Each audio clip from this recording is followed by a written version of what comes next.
ಶ್ರೀ ಜುಂಜಪ್ಪಸ್ವಾಮಿ ಜಾತ್ರಾ ಮಹೋತ್ಸವ ಚಿಕ್ಕಮಗಳೂರು ಜಿಲ್ಲೆ ತರೀಕೆರೆ ತಾಲೂಕಿನ ಸಿದ್ರಹಳ್ಳಿ ಗ್ರಾಮ ಪಂಚಾಯಿತಿ ವ್ಯಾಪ್ತಿಯ ಯಲಿಗೆರೆ ಗ್ರಾಮದಲ್ಲಿ ಪ್ರತಿ ವರ್ಷದಂತೆ ಈ ಬಾರಿಯೂ ಅದ್ಧೂರಿಯಾಗಿ ಶ್ರೀ ಜುಂಜಪ್ಪಸ್ವಾಮಿ ಜಾತ್ರಾ ಮಹೋತ್ಸವವನ್ನು ಇಂದು ಆಚರಿಸಲಾಯಿತು. ಈ ಜಾತ್ರೆಯನ್ನುದ್ದೇಶಿಸಿ ಯೋಗೇಂದ್ರ ನಾಯ್ಕರವರು ಮಾತನಾಡಿರುತ್ತಾರೆ. ಹಾಗೂ ಜಾತ್ರೆಯಲ್ಲಿ ಅಕ್ಕಪಕ್ಕದ ಗ್ರಾಮದ ದೇವತೆಗಳಾದ ಆಂಜನೇಯ ಸ್ವಾಮಿ, ಅಂತರಘಟ್ಟಮ್ಮ ದೇವಿ, ಚಾಮುಂಡೇಶ್ವರಿ ದೇವಿ, ಶ್ರೀ ಸೇವಾಲಾಲ್ ಸ್ವಾಮಿ, ಮರಿಯಮ್ಮ ದೇವಿ, ದುರ್ಗಮ್ಮ ದೇವಿ, ದುರ್ಗಾಂಬ ದೇವಿ, ಯಲ್ಲಮ್ಮ ದೇವಿ, ಮಾತಂಗಮ್ಮ ದೇವಿ ಹಾಗೂ ಈ ಜಾತ್ರೆಗೆ ಸಿದ್ರಹಳ್ಳಿ ಗ್ರಾಮ ಪಂಚಾಯಿತಿಯ 11 ಗ್ರಾಮದ ಸಾರ್ವಜನಿಕರು ವಿಜೃಂಭಣೆಯಿಂದ ಜಾತ್ರೆಯನ್ನು ಆಚರಿಸಿರುತ್ತಾರೆ. ಹಾಗೆ ದಿನಾಂಕ 1/4/2024 ಮಂಗಳವಾರ ಇಂದು ಮಧ್ಯಾಹ್ನ 1 ಗಂಟೆಯಿಂದ ಸಂಜೆ 6 ಗಂಟೆಯವರೆಗೆ ಗ್ರಾಮಸ್ಥರು ಮತ್ತು ಸರ್ವ ಭಕ್ತಾದಿಗಳಿಂದ ಅನ್ನ ಸಂತರ್ಪಣೆ ಏರ್ಪಡಿಸಿರುತ್ತಾರೆ. ವರದಿ ಕರ್ಕುಚ್ಚಿ ಕೃಷ್ಣಮೂರ್ತಿ, SP7 ನ್ಯೂಸ್, ತರೀಕೆರೆ.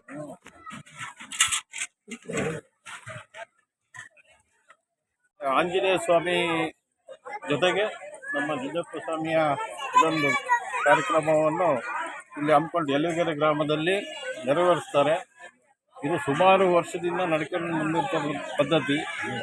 ತರೀಕೆರೆಯಿಂದ ಸುಮಾರು ಎತ್ತಿನ ಬಂಡಿಗಳನ್ನು ನಾಳೆ 4 ಗಂಟೆಯಿಂದ ಸುತ್ತಮುತ್ತ ಹಳ್ಳಿಯರೆಲ್ಲ ಎತ್ತಿನ ಬಂಡಿಯಲ್ಲಿ ಮೆರವಣಿಗೆ ಮಾಡಿಕೊಂಡು ಪಾನಕ ಹಂಚಿ ವಿಜೃಂಭಣೆಯನ್ನು ಆಚರಿಸ್ತಾರೆ. ಇದೊಂದು ಸುಮಾರು ವರ್ಷಗಳಿಂದ ನಡೆದು ಬಂದ ಪದ್ಧತಿ. ಇದಕ್ಕೆ ಊರು ಮುಖಂಡರುಗಳೆಲ್ಲ ನಮ್ಮ ದುಗ್ಲಾಪುರದವರು, ರಂಗಪ್ಪ ಹಾಗೂ ಊರು ಮುಖಂಡರುಗಳೆಲ್ಲ ನಾಗರಾಜಪ್ಪ,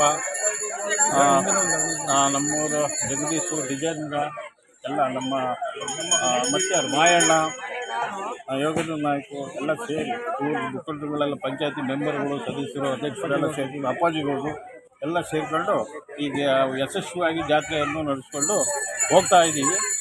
ಇದು ಭಕ್ತನಘಟ್ಟ ಬಿಟ್ಟರೆ ನಮ್ಮ ತರೀಕೆರೆ ತಾಲೂಕಿಗೆ ಇದು 2ನೇದು. ಇದು ಜಾತ್ರೆ ನಡೆಯುವಂಥ ಕಾರ್ಯಕ್ರಮ 3 ದಿವಸ ಇರ್ತದೆ.